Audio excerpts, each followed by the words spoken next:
नमस्कार। बढ़ते हैं अगले पाठ की ओर, पाठ संख्या 96।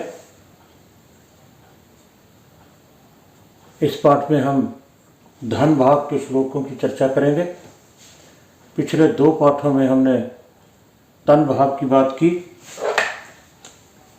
लगन जिसे हम तन भाव भी कहते हैं, और इस पाठ में हम धन भाव की बात करेंगे। तो जो भी श्लोक पराशर जी महाराज के तन धन भाव के हैं, वहाँ जाकर आप पढ़ सकते हैं। मैंने उससे कुछ श्लोक लिए, कुछ अगले पाठों में भी श्लोक लूँगा। तो सबसे चलते हैं पहले पाठ के श्लोक की ओर।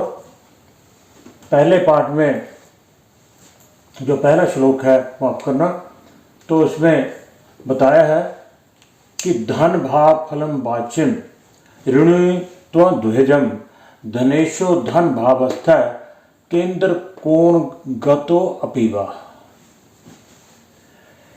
इस श्लोक के माध्यम से मैत्रेय जी पराशर जी से पूछ रहे हैं कि हे भगवान, आप मुझे धन भाव की जो है व्याख्या समझाइए। तो उसके जवाब में पराशर जी महाराज कह रहे हैं कि हे ब्राह्मण द्विज, मैं अब धन भाव का जो फल कथन करने जा रहा हूँ, इसको ध्यान से सुनिएगा। पहली लाइन में उसने कहा धनेशो धन भावस्थ है। अगर धन भाव का स्वामी, धनेशो धन भावस्थ है, धन भाव का स्वामी धन भाव में ही बैठा है, या केंद्र कोण गतो अपीवा, या फिर कहाँ है, केंद्र में या त्रिकोण में है। धन भाव का स्वामी धनेशो धन भावस्थ है, धन भाव में स्थित है। कहते हैं ना, भाव में भावेश स्थित हो तो भाव बलवान हो जाता है। केंद्र कोण गतो अपीवा, या फिर कहाँ हो, केंद्र में 1, 4, 7 और 10 भाव, और 5वां और 9वां कोण का, या फिर यह स्थित हो तो क्या होगा, धन वृद्धि करोग्य, धन वृद्धि करोग्य। तो उसके उस जातक को धन में वृद्धि होगी। कैसे? अगर धन भाव का स्वामी धन भाव में बैठा है, या फिर वो केंद्र त्रिकोण में बैठा है, तो उसके धन में वृद्धि होगी। त्रिक अस्थो धनहीन कृत। त्रिक किसे बोलते हैं? त्रिक बोलते हैं 6-8 भाव को। ये छठा भाव है, ये अष्टम भाव है, ये द्वादश भाव है। इसको क्या कहते हैं? त्रिक भाव। अगर धन भाव का स्वामी धन भाव में स्थित ना होकर, केंद्र त्रिकोण में स्थित ना होकर कहाँ बैठा है, 6-8 में बैठा है, षष्टम, अष्टम या द्वादश भाव में है, तो क्या करेगा, वो धन हानि करेगा ही करेगा। तो अगली लाइन में क्या कहता है, धनस्य धने सौम्य, धनस्य धने सौम्य पापो धनहीन कृत। धनस्य धने सौम्य, अगर धन भाव में सौम्य ग्रह है, द्वारा करते हैं धन प्रीति के त्रिक भाव अस्तो धनहीन कृत। अगर त्रिक भाव में चला गया तो धन की हानि। तो अगली लाइन में कहा गया धनस्य धने सौम्य, धन का स्वामी धन में, और साथ में क्या है, सौम्य, सौम्य भी है। अगर पापो धनहीन कृत, अगर उसकी युति पाप ग्रह से है तो हानि होगी।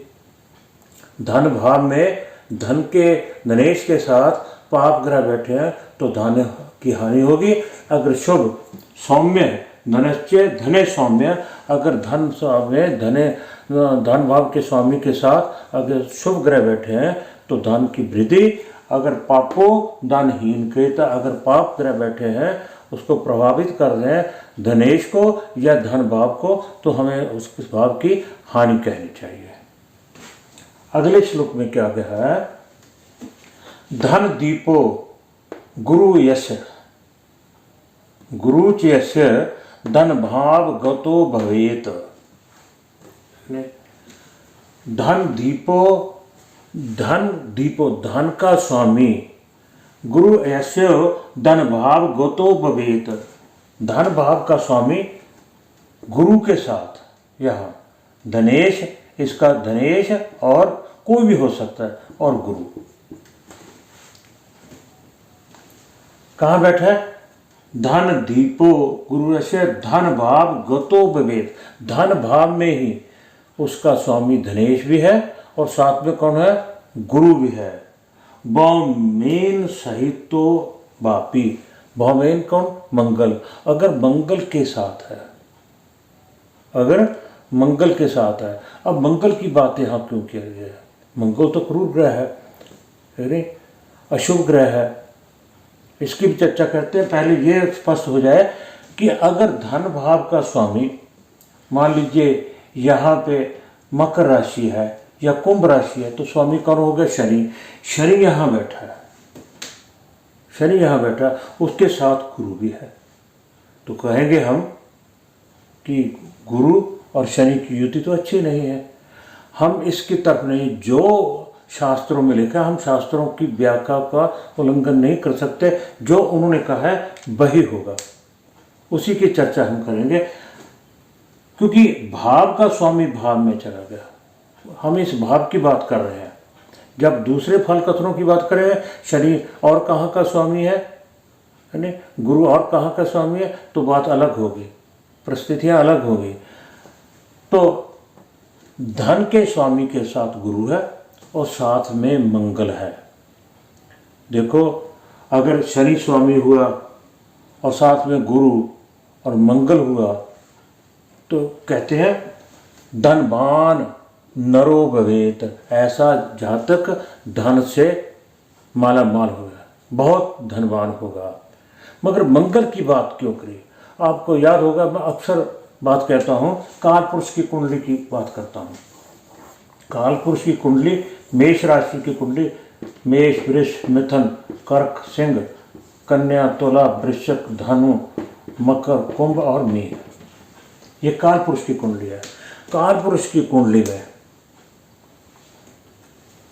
मंगल कहाँ का स्वामी है, लगन का स्वामी है, अष्टम का भी है मगर लगन सर्वप्रिय होता है। और गुरु कहाँ का स्वामी है, त्रिकोण का स्वामी है।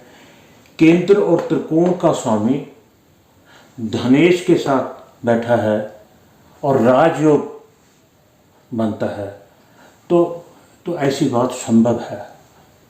अगर हम इसको भूल जाते हैं तो हम संशय में पड़े रहेंगे। तो इसलिए मैं बार बार कहता हूँ कि काल पुरुष की कुंडली का विचार जरूर कर लेना चाहिए। जो उन्होंने योग बताए हैं, ये श्लोक लिखे हैं, ये यूं ही नहीं लिखे, उनको विचार नहीं चाहिए, है ना। और दूसरा, हम ये भी कह सकते हैं कि अगर धनेश मंगल और गुरु के साथ मिलकर केंद्र त्रिकोण में ही बैठा है, तो हम राजयोग और भी रोल हो जाता है। मगर काल पुरुष की कुंडली में मुताबिक केंद्र और त्रिकोण का स्वामी है, इनकी युति अगर धन स्थान में होती है तो धन की वृद्धि कही गई है।